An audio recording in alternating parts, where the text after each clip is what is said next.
Perfecto, ahí estamos grabando.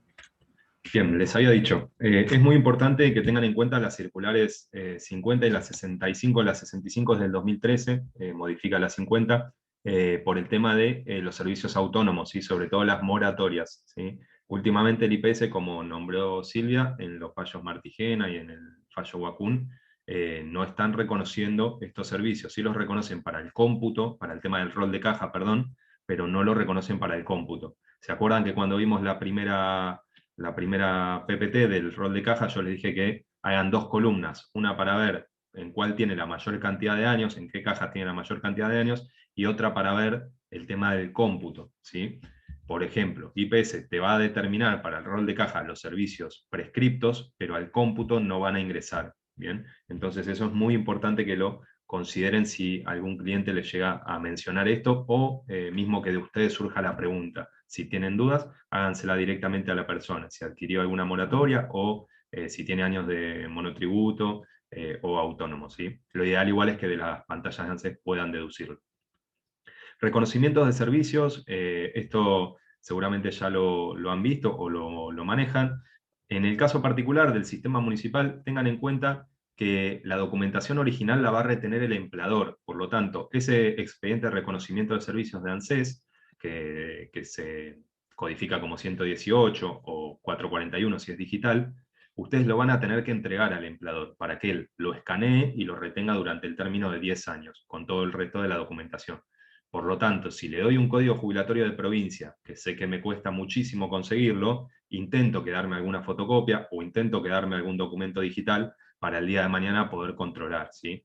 De más está decir que como profesionales del otro lado tenemos que revisar que a la hora de iniciar de ingresar tanto las certificaciones como era antes los E15, o a la hora de retirar los códigos originales, revisemos que estén bien los datos personales y los datos laborales. Yo siempre les sugiero que por lo menos se lo entreguen unos minutos a la persona para que los lea, porque nadie mejor que ellos sabe su historia laboral, pero que presten atención a todos los datos y que lo lean con tranquilidad, porque no sea cosa que después ingrese al IPS y el instituto lo rechace porque sucedió algo, ¿sí? Recientemente me sucedió que ingresé una certificación de servicios en formato papel, que la escaneamos porque estaba hecha antes de 2018, y el IPS observó que faltaba incorporar un periodo. Entonces tuve que comunicarme con el empleador para que haga la certificación digital. Era una escuela privada que no estaba muy al día con el sistema previsional de manera digital, entonces fue bastante engorroso conseguir el documento digitalizado, ¿sí? Así que intenten prever estas circunstancias, estas situaciones, antes de iniciar la jubilación, ¿sí? Lo que vamos a ver ahora es de qué manera la persona puede jubilarse en las municipalidades, ¿sí? Nosotros ya vimos cuál era la caja otorgante, ya sabemos esa pregunta, la respuesta ya la evacuamos, ya sabemos qué derecho le vamos a aplicar, la 9650 o algún régimen especial. Sabemos cuándo cumple los requisitos la persona, cuándo cumple la edad, o cuándo cumple los 60, perdón, los 35 o los 25. Y también sabemos nosotros dónde está su mejor cargo. Ya eso lo pudimos determinar. Lo siguiente que vamos a ver con la persona es de qué manera se quiere ir o se quiere desvincular de su empleador y de qué manera quiere esperar que su trámite sea resuelto, ¿sí? Las municipalidades generalmente tienen dos modalidades. Primero que nada, quiero aclarar que jubilación digital muchas veces se lo confunde con una modalidad, y a veces hasta el propio IPS le agrega la palabra modalidad, pero es una modalidad de tramitación, no es una modalidad de jubilación, ¿sí? Modalidad de jubilación tenemos dos, la renuncia y el cierre de cómputos. Hasta hace un tiempo existía la automática y la ejecutiva, ¿sí? Pero con el tema de la jubilación digital, que busca disminuir los tiempos, que eso también perseguía la automática y la ejecutiva, han quedado dos, que es la renuncia definitiva y el cierre condicionado de cómputos. Más que nada porque muchas veces el cliente les va a decir, inicié la jubilación digital. Bueno, ¿de qué manera? ¿Sí? Ahí ustedes se van a dar cuenta si está en actividad o no, si es una renuncia o si es un cierre de cómputos. En la renuncia definitiva, la persona cesa por lo menos el día siguiente al cual reunió los requisitos jubilatorios, ¿sí? Si cumplió los 50 años de edad, es un docente, y cumplió los 50 años de edad el 2 de enero del 2021, a partir del 3 de enero ya está en condiciones de cesar a los fines jubilatorios. Ese cese debe hacerse, instrumentarse vía empleador, ¿sí? Lo ideal es que 60 días antes le avisen. Cada municipio tendrá sus tiempos, como le digo. Hay municipios que son muy chicos, entonces sacan un acto administrativo en una semana, y hay otros que tardan 2 o 3 meses en hacerlo, ¿sí? Eso va a depender siempre de dónde la persona esté trabajando. Lo que ustedes tienen que saber es, bueno, dónde está trabajando, en qué municipalidad, ojo si es ente descentralizado o si es una sociedad de Estado. Acá en Mar del Plata, por ejemplo, tenemos Obras Sanitarias, que es una sociedad de Estado. No depende directamente de la municipalidad, maneja su propio presupuesto y son las propias autoridades de la empresa, digamos, la que aceptan la renuncia de la persona. Entonces, primero encuadremos legalmente a la persona, estatutariamente, si es empleado municipal o si es un empleado de la administración central, perdón, o si es un empleado de un ente descentralizado, para ver ante quién vamos a contactarnos para instrumentar esa renuncia. Nosotros ya sabemos cuándo la persona reúne los requisitos, lo segundo que vamos a saber es qué desea hacer la persona. Para eso se van a valorar, lo que yo siempre digo, 3 aspectos: lo personal, lo laboral y lo económico. Ahí nosotros podremos guiar un poco, pero será la persona la que nos diga. Hay veces que van a venir y te van a decir, no aguanto más, no quiero ir más a mi lugar de trabajo, y hay otras veces que te van a decir, no tengo problema con ir, lo que no puedo hacer es cobrar un 60% porque tengo deudas, porque estoy con un préstamo, lo que sea, y necesito estar en otra circunstancia económica, ¿sí? O a veces están con alguna junta médica, o a veces están en alguna circunstancia en la cual hay que valorar y mirar, como por ejemplo los representantes gremiales, hay que mirar bien en fino qué es lo que la persona quiere hacer. Tengan en cuenta que en la renuncia la persona deja de trabajar y pasa a cobrar lo que se llama el anticipo jubilatorio, siempre y cuando quiera, ¿sí? Tiene que solicitarlo expresamente al empleador. El anticipo jubilatorio es una suma que paga el empleador hasta tanto salga el beneficio o salga la resolución favorable del IPS. Esa suma hasta febrero de este año era fija, era un 60, hablamos del 60% en el caso de la jubilación ordinaria. Era el 60% de su última remuneración, siempre miren la columna del bruto, del recibo de sueldo, y cobraba la persona ese 60% fijo hasta que le salía la jubilación, lo cual a veces podía ser más de 1 año, 2 años o hasta 3 he tenido. Entonces, imagínense en una economía inflacionaria como la nuestra, se desvalorizaba y perdía poder adquisitivo abismalmente ese concepto. Por suerte, con la ley 15.243, perdón, lo tenemos, 15.243 de febrero de este año, sancionada en la Cámara de Provincia, se resolvió que ese anticipo jubilatorio iba a ser móvil. Y a partir de ahí, ese 60% es móvil. Esto quiere decir que cada vez que los activos, es decir, los empleados que están en relación de dependencia, perciben un aumento, también lo va a percibir el pasivo, el que cesó, ¿sí? Sigue la misma suerte que seguía la jubilación, que eso más adelante vamos a hablar.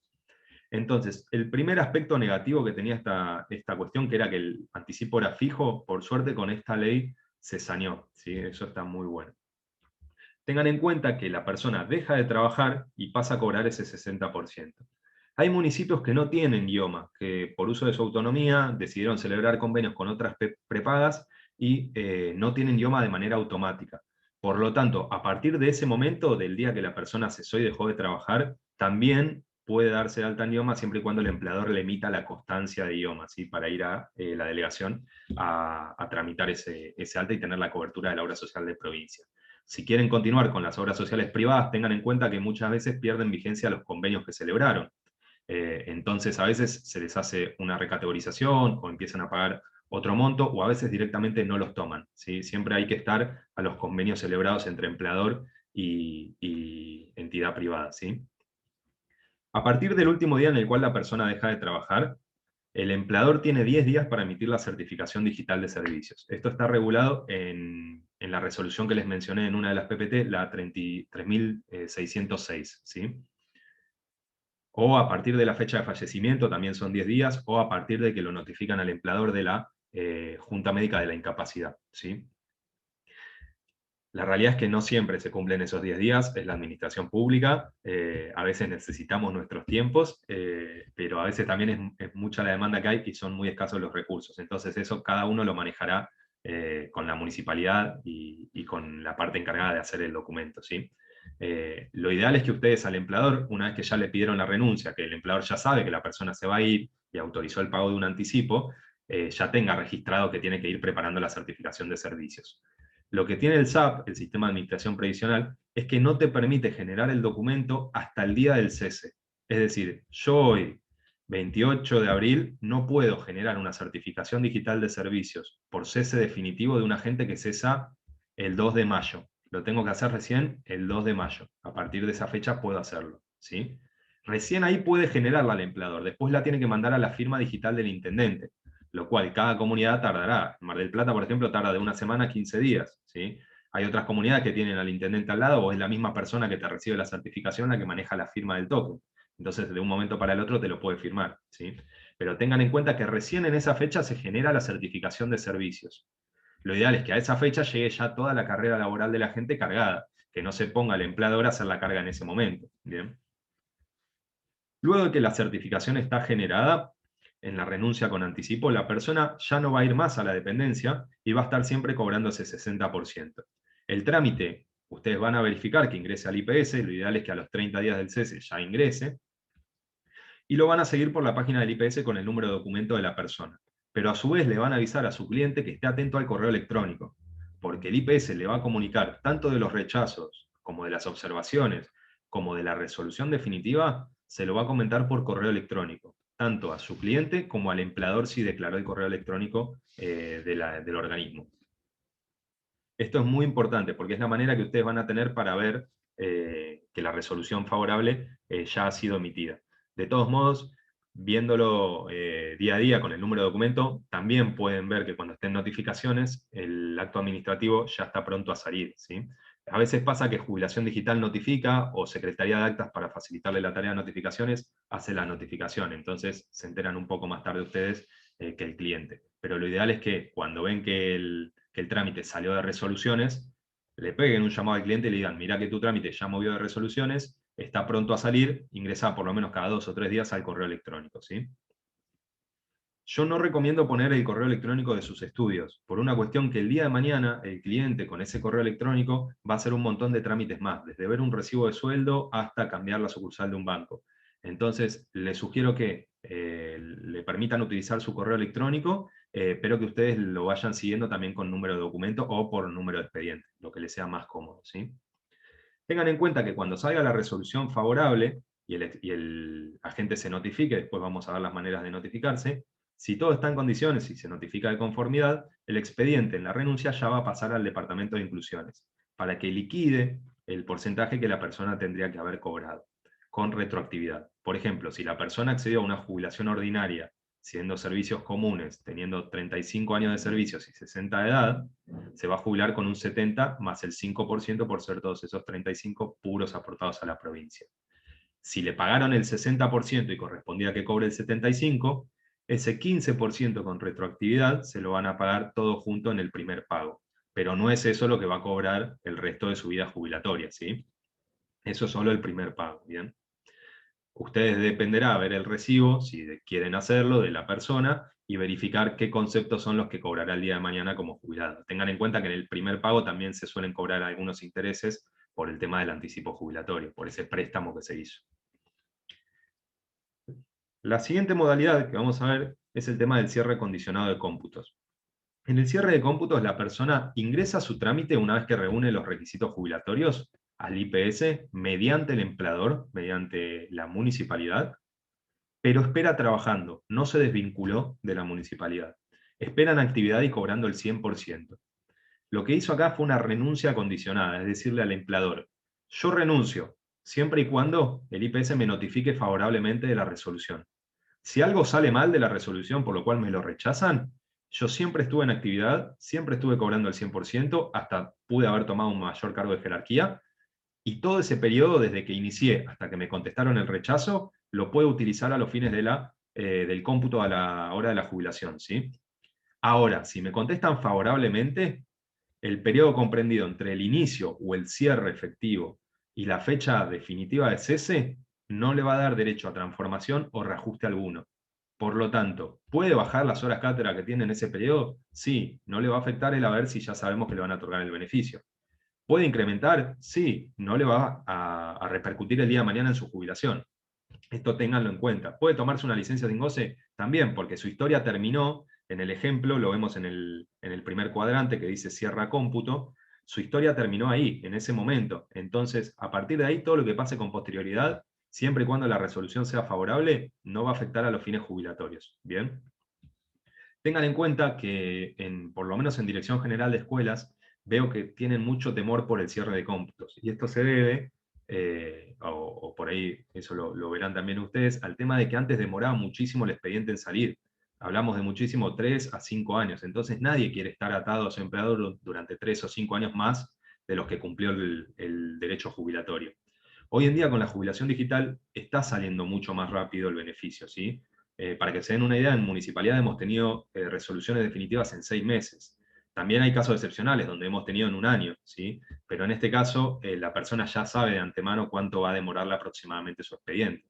Lo ideal es que ustedes puedan darle un panorama de cuánto puede llegar a tardar, pero que también le avisen a la persona que no depende ni de ustedes ni de ellos el tema del otorgamiento de la resolución, ¿sí? Si el día de mañana el IPS vuelve a cerrar por el motivo de la pandemia, va a ser tiempo que el expediente va a seguir parado o va a avanzar de una manera más lenta, ¿sí?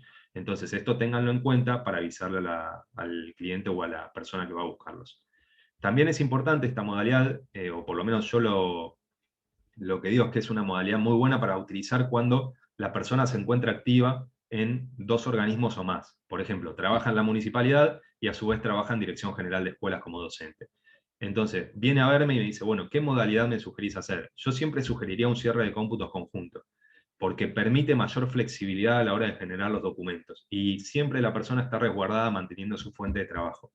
Si por ejemplo, el empleador municipal no le generó la certificación de servicios porque se olvidó, en el momento del anticipo la persona ya está desvinculada y está cobrando el 60%.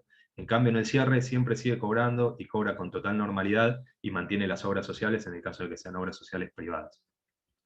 Tengan en cuenta también el hecho de que en el cierre de cómputos la persona no dice qué día va a dejar de trabajar, es el empleador el que le dice qué día va a dejar de trabajar. De hecho, cuando inicia el trámite jubilatorio, lo vamos a ver más adelante, la misma proforma le aclara que el cese va a ser dispuesto por el empleador. Entonces, tiene que saber la persona que si inició un cierre de cómputos, en cualquier momento, luego de notificarse, puede llegarle el cese de manera automática por parte del empleador. Por lo menos acá en Mar del Plata lo estamos implementando, para que se den una idea, a los 30 días o 20 días de notificado de la resolución, ya se cesa a la persona para que pase a cobrar la jubilación, ¿sí?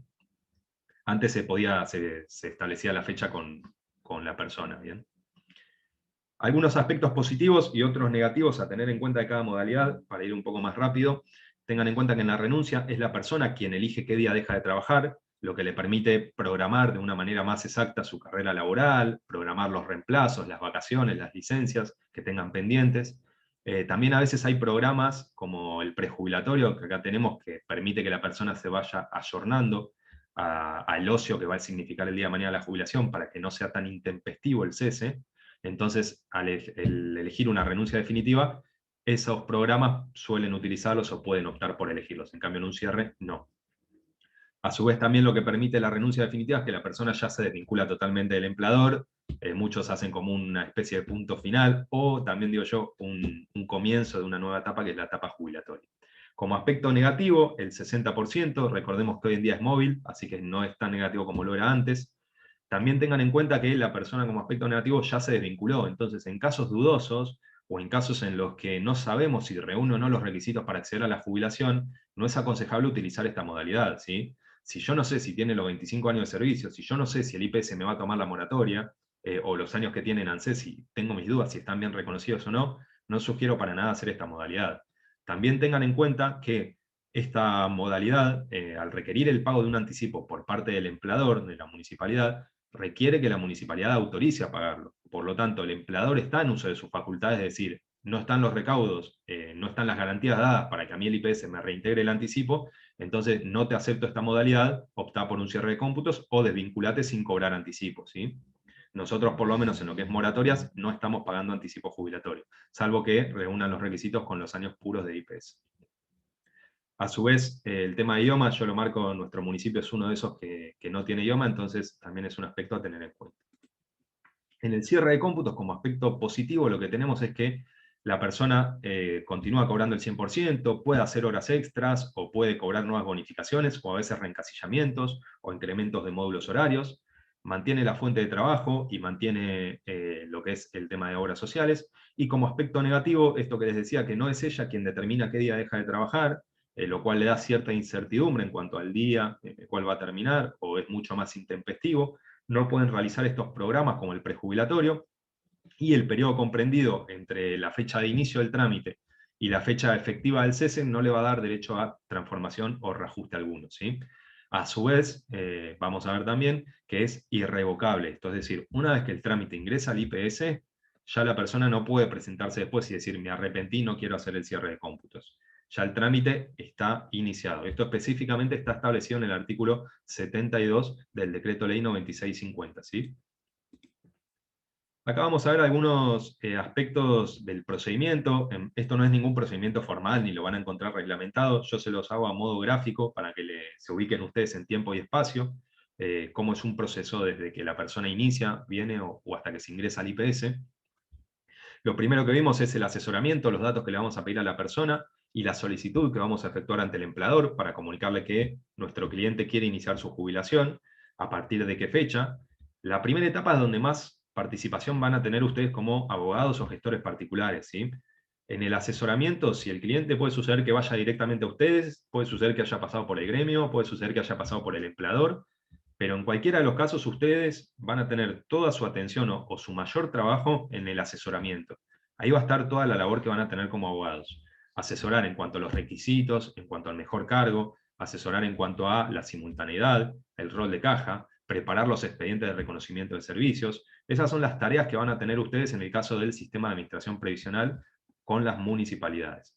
El tema de la carga de la carrera y la emisión de la certificación digital de servicios, como a su vez el círculo siguiente, el de la proforma y la firma del intendente, lo va a preparar toda la comunidad, el organismo municipal. Ahí ustedes no van a intervenir. Lo que ustedes tienen que hacer, acá no es como DIEGEP que les va a notificar que está generado el documento, lo que ustedes tienen que hacer es pedírselo al empleador una vez que esté firmado o una vez que esté emitido, eso lo manejarán con cada comunidad, para poder revisar. Vamos a ver después qué aspectos vamos a mirar de la certificación, pero véanla antes de ingresarla al expediente. Si ustedes no le avisan nada al empleador que quieren ver esa certificación, y el empleador directamente inicia y la mete con la proforma, no sabemos si puso mal, por ahí puso mal la fecha de nacimiento y nos perdimos 60 días por eso, ¿sí? Entonces es muy importante que le pidan al empleador que le facilite el documento firmado, o antes de generarlo, o si quiere su colaboración para revisarlo. Eso lo manejarán con cada dirección de personal o Secretaría de Recursos Humanos, ¿sí?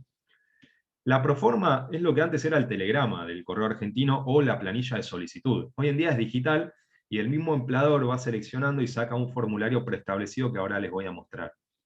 Lo que tiene la proforma, más que nada, es los datos de la persona y las particularidades de cada caso. Qué tipo de trámite es, cuándo es la fecha en la cual cierra o da de baja la persona, y qué tipo de cargo seleccionó o qué documentación agregó a la hora de iniciar su trámite jubilatorio. Esa proforma, al igual que la solicitud o el telegrama, va firmado por el particular, ¿sí? Si no lo firma el particular y lo quiere firmar otra persona, la única manera de hacerlo es con un poder especial ante escribano público. No pueden usar la carta poder de tramitar para firmar o iniciar trámites jubilatorios, ¿sí? Esto es muy importante. Viene su cliente, les dice, quiero iniciar mi jubilación, renuncio el 2 de mayo y el 5 me voy de viaje y me voy a España durante 9 meses. Bueno, espera, déjame un apoderado especial, lo mismo me lo dejas a mí, pero lo tenemos que hacer ante escribano, ¿sí? Lo mismo para aceptar deudas o recurrir deudas, y en ese caso necesitamos el poder especial. Una vez que la persona firmó la proforma jubilatoria, de tinta azul, firmó, puso fecha y aclaró el lugar donde firmó, ese documento original lo retiene el empleador. Entonces ahí de nuevo, si el documento original me lo retiene el empleador, le pido una fotocopia o le pido que me deje sacarle una foto, así me queda guardado. O mismo si lo va a escanear, que después me lo mande escaneado, ¿sí? Es obligación del empleador retenerlo, ustedes tienen su derecho de pedir una copia, ¿sí? Esa copia, ese documento que escanea, el empleador lo va a poner a la firma digital del intendente, o lo va a hacer firmar con esa firma digital del intendente. Y una vez que está firmado digitalmente, va a subir tanto la certificación, que en verdad para generar la proforma ya la tuvo que haber subido, como todos los otros documentos, DNI, recibo de sueldos, reconocimientos de servicios, notas aclaratorias, esto es muy importante. Hay veces que conviene acompañar una nota aclaratoria, de qué llevo, para qué lo llevo, por qué quiero que me señalen este cargo, ¿sí? ¿Qué me reservo? Es decir, qué no quiero llevar. en qué continúo en actividad. Esto ténganlo en cuenta porque a veces nos puede evitar grandes problemas, ¿sí? El empleador, yo le dejo la nota y le pido que la escanee y la adjunte, ¿sí? Y puedo quedarme una fotocopia con el sello de entrada de la repartición, o simplemente que después me mande el documento escaneado, como quieran hacer ustedes. Pero una vez que está todo el expediente armado, lo cual lo hace el empleador, tiene la obligación de hacerlo el empleador, se inicia por la plataforma SAP, ¿sí? El mismo sistema nos va a dar la opción de ingresar el expediente. No lo va a hacer ni el particular, ni lo van a hacer ustedes con ninguna clave, con ningún usuario. Lo hace el empleador registrado con su clave y usuario personal, ¿sí? Como empleadores. ¿Bien? Eso se gestiona ante el IPS cada comunidad. Ustedes no pueden ingresar trámites digitales al SAP, ¿sí? Solo lo pueden hacer con el tema de DIEGEP con mi IPS. Pero en el caso de las municipalidades, certifica e inicia la jubilación. Esa es una diferencia que tenemos con DIEGEP, ¿bien? Después ahí entrará el tema de las competencias que pueda tener cada organismo y cada institución, ¿no? Pero es una cuestión aparte. No les voy a enseñar acá a hacer cargas en el sistema SAP porque es algo que ustedes no van a hacer, lo hace el empleador, ¿sí? Nos quedan unos 10 minutos, así que en un cachito vamos a terminar. Tengan en cuenta que después de iniciado el expediente jubilatorio, el IPS lo primero que va a hacer es un análisis preliminar, como si ustedes hubiesen ido con el expediente papel al mostrador. Va a mirar y va a ver, bueno, ¿está el documento? Sí. ¿Están los datos personales? Sí. ¿Está la certificación de servicios? Sí. ¿Está el recibo de sueldo? Sí. ¿Están los reconocimientos de servicios de otros lugares? Sí. Listo. Ahí lo caratula y le da un número de expediente interno ya al de IPS que ustedes van a poder ver con el número de documento de la persona, para luego, una vez aceptado, es decir, cuando pasa el tronco de la jubilación, darle el número de expediente de GEDEO, ¿sí? Yo sugiero que el seguimiento en la página del IPS se haga a los 30 días de iniciados, y a partir de ahí suele aparecer ya el número de expediente de la persona. De todos modos, sigan al empleador, ¿sí? Que no se duerma el organismo empleador en el sentido de que tenga la proforma ahí y no la firme o no inicie el expediente, ¿sí? Ya le firmé la proforma, bueno, lo llamo a la semana y le pregunto, ¿ya ingresaste la proforma de mi cliente, de tal? Sí, ya la inicié y ya inicié el trámite. ¿Necesitas que te ayude a escanear algún documento? ¿Necesitas que te facilite alguna documentación? Una vez que te aseguran que ya está iniciado el trámite, el seguimiento se hace por internet, ¿bien? Por la página principal del IPS, vamos a donde dice consultas, ponemos el número de documento de nuestro cliente y ahí vamos a ver en qué situación se encuentra, ¿sí? También recuerden que al poner el correo electrónico de él, si llega a suceder algo con el expediente, como algún rechazo o alguna observación donde nos dicen faltó el DNI, faltó el recibo de sueldo, le va a llegar al correo electrónico de él, ¿sí? Entonces eso es muy importante avisarle a la persona de antemano. Mirá, puede suceder que el IPS te mande a pedir documentación, si te llega algún correo, me lo reenvías o me contactas, ¿sí? Para que ustedes puedan verlo. Está bueno que el empleador ponga su correo electrónico. Es lo ideal, no sé si todos lo están haciendo, los que vi sí, pero es lo ideal, ¿sí? Más que nada para que también les lleguen a ellos las notificaciones. Y tengan en cuenta que el empleador es como un intermediario, es el que lleva y trae la documentación. Antes el expediente que viajaba en papel de un piso para el otro, o que ustedes tenían que ir a La Plata a llevar un documento, o al CAP, o al Centro de Atención Previsional de su ciudad, a ir a llevarlo, hoy en día se hace todo de manera digital con la municipalidad. Entonces, si ustedes quieren agregarle una nota, van a ir a la municipalidad y le van a pedir que la mande por correo electrónico, ¿sí? El IPS les observó algo y les pidió la certificación de servicios de otro empleador. Una vez que la tengo, voy al organismo donde inicié, a la municipalidad donde yo me desempeñé hasta mi último día, e inició mi jubilación, y se la facilito para que la escaneen y la manden al IPS. Luego de que el trámite está ingresado al IPS, va a pasar por las distintas áreas, ¿sí? Desde correlación, cómputos, Fiscalía de Estado, hasta resoluciones, Secretaría de Actas y después notificaciones. Notificaciones es la encargada de notificar a su cliente de que el acto administrativo salió, o favorablemente o de manera negativa, ¿sí? Tengan en cuenta que en todo este proceso van a ver que interviene jubilación digital bastante seguido, digamos, porque es un nexo entre las distintas dependencias también, ¿sí? Y es quien hace la comunicación con los empleadores. Una vez que nosotros vemos que el expediente está en notificaciones, o a veces antes también en Secretaría de Actas, ya le vamos a decir a nuestro cliente que esté atento a su correo electrónico, porque le puede llegar la resolución favorable. Esa resolución no le va a llegar con un documento adjunto, le va a llegar con una clave y con un usuario, a la casilla que él indicó. El usuario va a ser su número de CUIL, y la clave van a ver que está en un documento en formato PDF. La persona va a entrar por la página del IPS con esa clave y con ese usuario. Abajo del todo el zócalo que dice, a ver si lo puedo mostrar acá, que dice usuarios, ¿sí? Esta es la página principal, no sé si se está viendo bien ahí. Va a ingresar la persona aquí abajo del todo donde dice usuarios, ¿sí? Bueno, en este momento, como siempre, puede sucedernos, no funciona, puede fallar. Otra manera de ingresar a veces es por servicios online, ¿sí? Trámite por número de DNI, hacemos el seguimiento, y ingresando a notificaciones, a ver si aquí funciona, aquí anda. Acá vamos a poner el número de usuario de la persona, que es el número de Quill, y después vamos a ingresar la clave que le suministró en el correo electrónico, ¿sí? En ese archivo. Bien. Tengan en cuenta que la primera vez que ingresen, el sistema les va a pedir que cambien esa clave. Por lo tanto, es muy importante anotar la nueva clave, porque con esa clave el día de mañana la persona va a poder ver los recibos y hacer un montón de trámites más. Entonces, la primera vez que ingreso, quiero hacer lo que quiera hacer, me va a pedir que cambie la clave. Se la dejo anotada a mi cliente, si quieren eso lo manejan ustedes, también se lo anotan ustedes. Al empleador no va a ingresar con clave de usuario o no debería ingresar, ¿sí? Tampoco sugiero que los empleadores notifiquen, eso recomiendo que lo hagan ustedes con el cliente. Cuando ingresen con la clave del usuario, pueden ver la resolución en la misma plataforma del IPS. Van a ir a donde dice notificarme de resolución y ahí les va a permitir descargar esa resolución. Ahí tienen que levantar las antenas, abrir los ojos y las orejas, digamos, y revisar muy bien el documento, la resolución.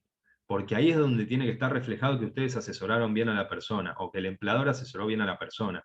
Si yo inicié con 60 años de edad y 35 de servicios puros municipales, el porcentaje tiene que ser 75%, no 70 o 60 u 85, ¿sí?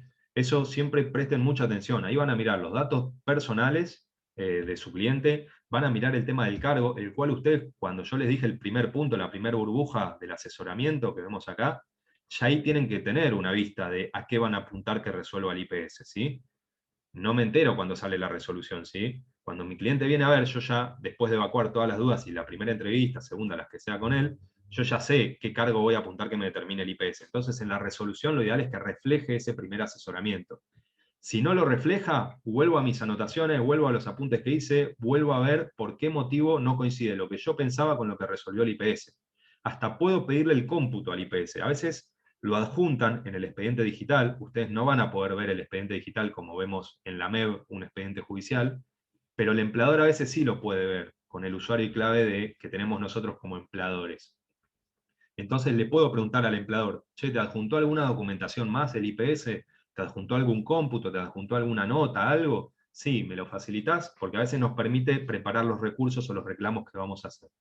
Si coincide todo con lo que nosotros vimos, con todo el asesoramiento que le dimos a la persona, con el porcentaje y cargo que veíamos, vamos a pasar a la parte de notificaciones. Acá es donde nosotros vamos a tener que actuar. Si yo acá sí sugiero que lo hagan con el cliente, porque a veces el sistema, más si la persona no se maneja mucho con la computadora, puede llevar a que cometan algún error. El sistema, cuando ingresen con la clave de usuario que les dio su cliente, les va a permitir tres maneras de notificarse, o tres opciones. La primera es notificarse, que dice así, notificarme lisa y llanamente. Bien, en este caso, si hablamos de una renuncia, la persona venía cobrando el anticipo, el expediente ya pasa a inclusiones para que le liquiden y le paguen la jubilación, pero siempre va a seguir cobrando el anticipo jubilatorio. En el caso del cierre de cómputos, si la persona se notifica lisa y llanamente, lo que va a hacer el empleador es producir el cese, o ustedes acordar con su empleador el día en el cual va a dejar de trabajar el agente para pasar a cobrar la jubilación, ¿sí? Antes, en el caso del papel, el expediente pasaba al archivo hasta que el empleador adjuntaba el cese en formato papel o lo mandaba mediante una delegación. Hoy en día se hace al instante, a través del SAP se manda simplemente el acto administrativo de cese y al otro día tal vez el expediente ya está en inclusiones. Así que no es raro que no lo pasen al archivo. Les digo porque muchas veces me pasó que el expediente quedó en jubilación digital porque saben que el pase es inmediato. La segunda opción es, vi que salió mal la jubilación, por ejemplo, en el ejemplo que les daba de 60 años de edad y 35 de servicios, en vez de otorgarle el 75%, le otorgaron el 70%.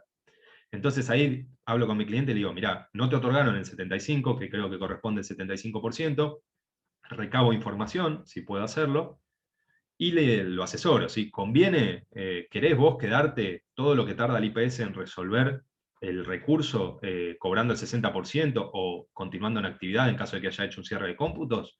¿O preferís cobrar mal ese 70%, pero actualizado sobre el cargo con el cual te jubilaste, y presentar después el reclamo?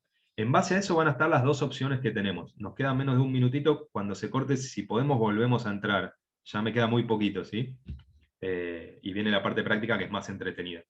En caso de que la persona les diga, no, mirá, yo quiero presentar el reclamo porque ese 5% es todo en mi vida, bueno, ahí entonces nos notificamos en disconformidad sin percepción de haberes. Eso significa para el IPS que voy a presentar el recurso inmediatamente. Por lo tanto, no tienen que cesarme en el caso del cierre de cómputos o no tienen que pasarlo a inclusiones en el caso de la renuncia con anticipo. El IPS va a estar esperando mi recurso, que hoy en día se hace de manera no presencial, hasta tanto yo no lo presente, el instituto no va a mover mi expediente, ¿sí? De hecho, cuando ustedes pongan notificarme en disconformidad, van a leer que el mismo sistema les dice lo que eso implica, ¿sí? Lo más importante es eso, que interrumpe el trámite de la jubilación, en disconformidad sin percepción de haberes. En disconformidad con percepción de haberes,